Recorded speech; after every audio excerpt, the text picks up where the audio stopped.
Hello. Welcome to Storytelling the Heroine's Journey.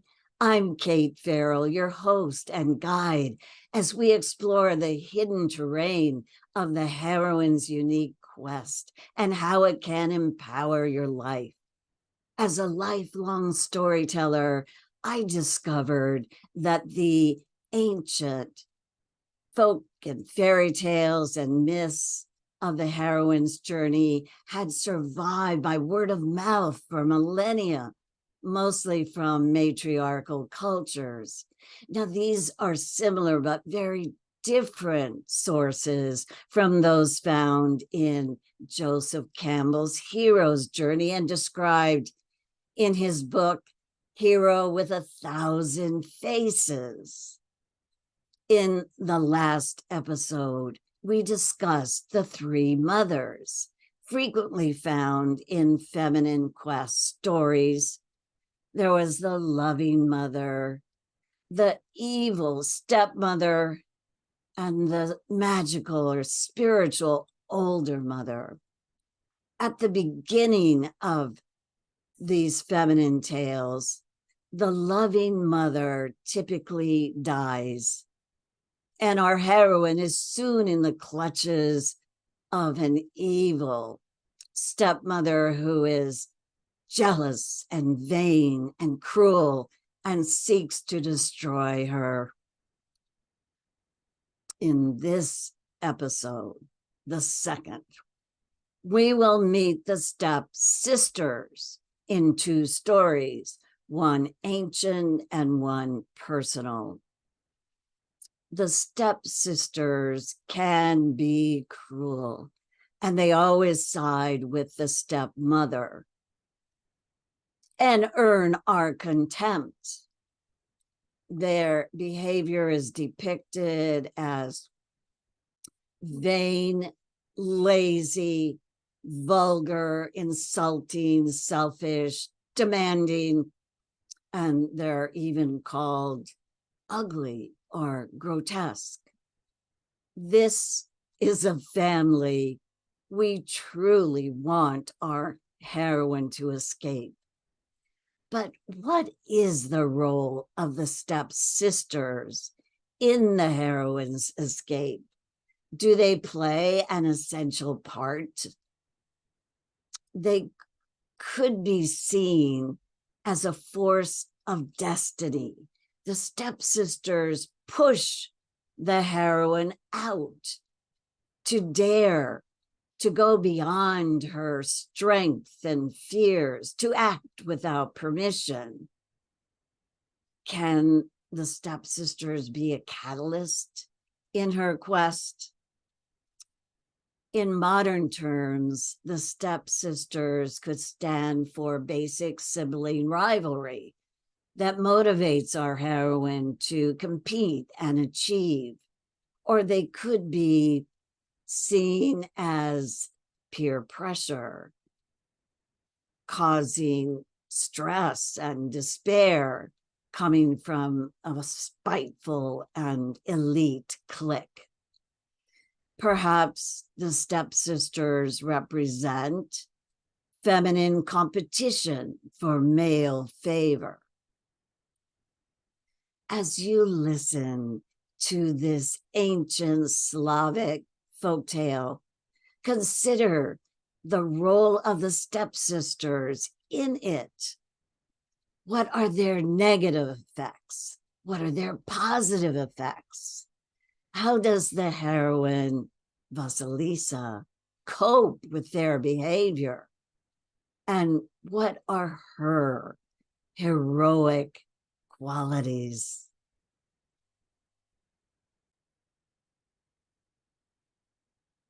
The folktale I'm going to tell is called Baba Yaga and Vasilisa the Brave, an ancient Slavic folktale. Baba Yaga is the most popular and complex character in Russian folklore. Baba, meaning grandmother, and Yaga, some say from the old Russian word yagat, which means to find fault. She traces her origin to an ancient Slavic shamanic goddess who was the link between life and death. Over the centuries, Baba Yaga changed from that wise woman in the forest to an evil witch who eats children. Yet, in the remnants of Baba Yaga folklore that has survived, she remains a magical, powerful woman living alone who rules over elemental forces and is dangerous to anyone she deems unworthy. This version of the folktale is based on the 1938 Bernitsin's collection, Russian Folktales. And now, the folktale. Long ago, in a certain tsardom, there lived an old man and an old woman and their daughter Vasilisa. They lived in a small hut for their home, yet their lives were peaceful and content. But the old woman grew gravely ill, and thinking her end was near, she called Vasilisa to her bedside and gave her a little cloth doll and said, "Do as I say, my child. Take good care of this doll and don't let anyone see it. If anything bad happens to you, give it something to eat and ask its advice. It will help you in every trouble." And giving Vasilisa a last parting kiss, the good mother died. Now, the old man grieved for a time, but he soon remarried. He hoped to give Vasilisa a second mother, but he gave her a cruel stepmother instead. The stepmother had two daughters of her own, and those two were among the meanest, most spiteful, hard-to-please young women who had ever lived. The stepmother kissed and coddled her own daughters, but she nagged Vasilisa and never gave her a minute's peace. Vasilisa felt very unhappy, for the stepmother and the stepsisters scolded and chided her and gave her work beyond her strength.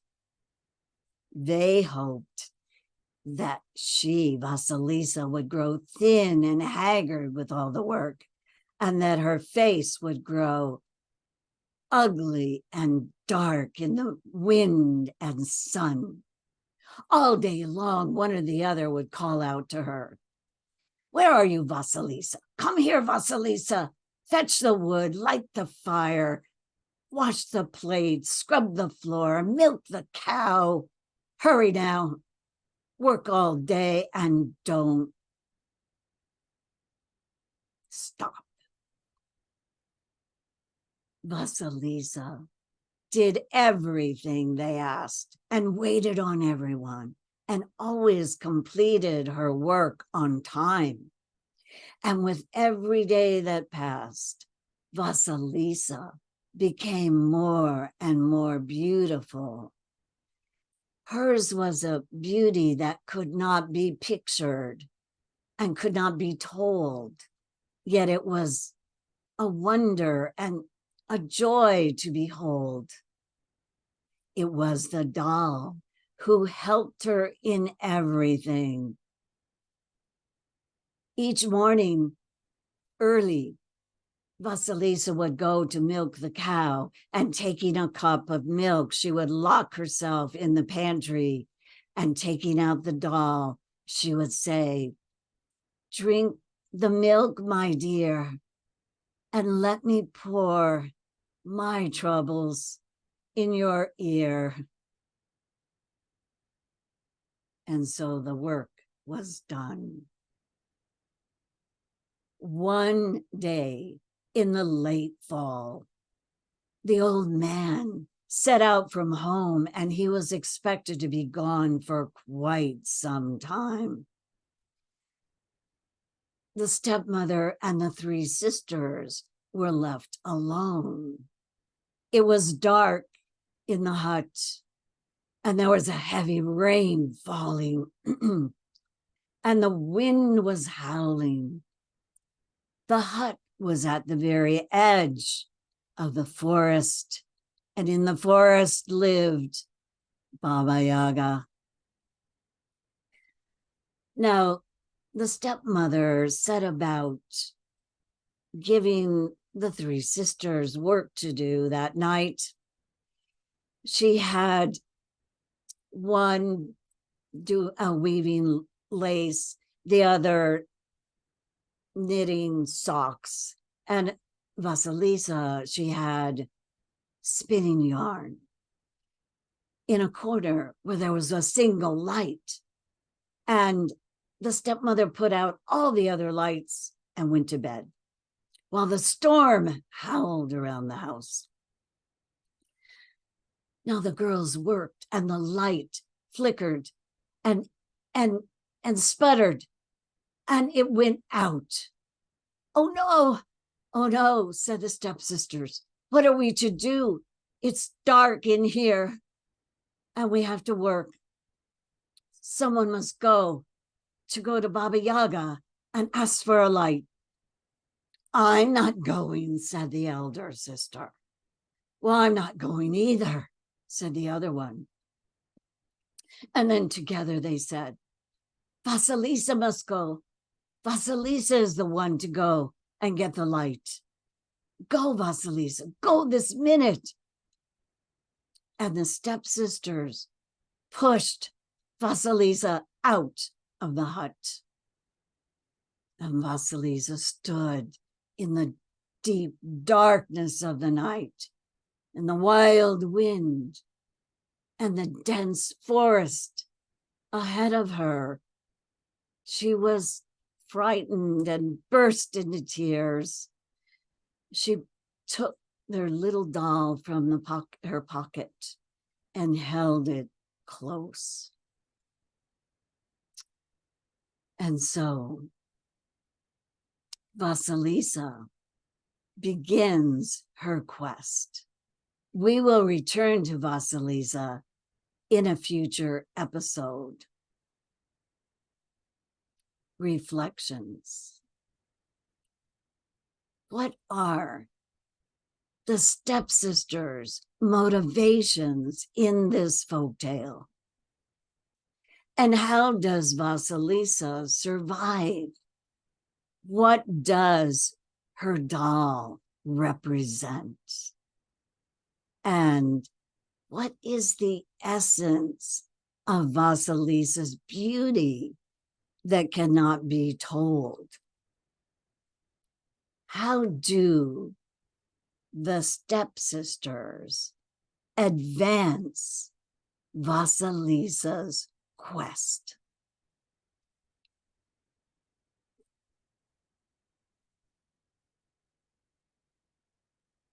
My personal story, a stepsister in the firm, a true story. In the mid-1970s, I found work as an assistant librarian in a large law firm in San Francisco. The firm had just moved into the top 3 floors of a brand new, glamorous, high-rise building by the bay with spectacular views and their wraparound floor-to-ceiling windows. Because most of the attorneys and some of its few women attorneys wore dark 3-piece suits, sometimes pinstriped, I called it the land of the pinstripes. Hidden away in the library stacks, I found myself nose to the grindstone every day, logging in books and journals and seeking out case books by request. The head librarian, Paula, who'd hired me, had her office positioned just behind me, and with its glass wall and glass door, she could observe me at all times. Soon, the attorneys began to call me that girl after the TV show with Marlo Thomas because of my cheery and affable personality. The house manager called me the sweetheart of Sigma Chi, teasing me about my popularity in the firm. Well, one day, Paula heard laughter out in the reception area where a group of attorneys were gathered. And as soon as they left, she called me into her office and shut the door. What were you thinking, socializing with the lawyers? You were hired for your pleasant personality, but you take your position too far. This is a library, not a bar. I expect you to do your work quietly. She began to watch me with an eagle eye and sometimes would come up behind me and interrupt me and ignore me and ask an attorney, how can I help? Well, she watched everything I did, looking for something to criticize. One morning when I came to work, I found her going through the mail that was left on my desk. What is this? Well, this was Monday morning. What is this? She said. You didn't even open Friday's mail? And she was shuffling through all the documents and journals. Paula, I said, that's Saturday's mail. They just dump it on my desk. Even so, I expect you to process the mail faster than you do, and don't waste your time chatting. There was no pleasing her. She was bound to criticize and demean me. I knew better than to take any personal calls at work, but there was one that came through so urgent. My dad was in the hospital in Hawaii with life-threatening surgery. I was desperate to go to my dad. I fled my desk and went into the tall library stacks crying. A junior associate found me there, happened on me, and he smiled and asked, what's wrong? What are you doing here? And he gave me his handkerchief. I have scary news about my dad in the hospital. I don't want Paula to see me cry. Once the attorneys found out about my dad, they provided paid leave for a family emergency, and I was able to stay with him in the hospital and even take him home for some recovery for over a week. On my return, Paula resented me more than ever. The kindness of the law firm was a strike against me in her eyes. And she continued to criticize my friendliness. Desperate, I saw a senior partner and head of the library committee pass by, and I called out, Mr. Thomas, do you think there's too much socializing in the library? Mr. Thomas turned and chuckled and gave me a big grin. He said, I think you should find a job that's not in a law library. Oh, at last, I understood. I needed to escape, to be true to myself. From then on, I began to ask the attorneys who helped me strategize a way to find a new career path. And on the day I gave Paula my 2-week notice, and happily, she said, "Well, it's a good thing you're resigning because I was just about to fire you." Ah, was she? I'll never know. But I'll give her this. She did have the last word. Reflections. Did you identify the stepsister type in this story, this true story? How did I benefit from her treatment? Who were my allies in this tale? And why did they help me?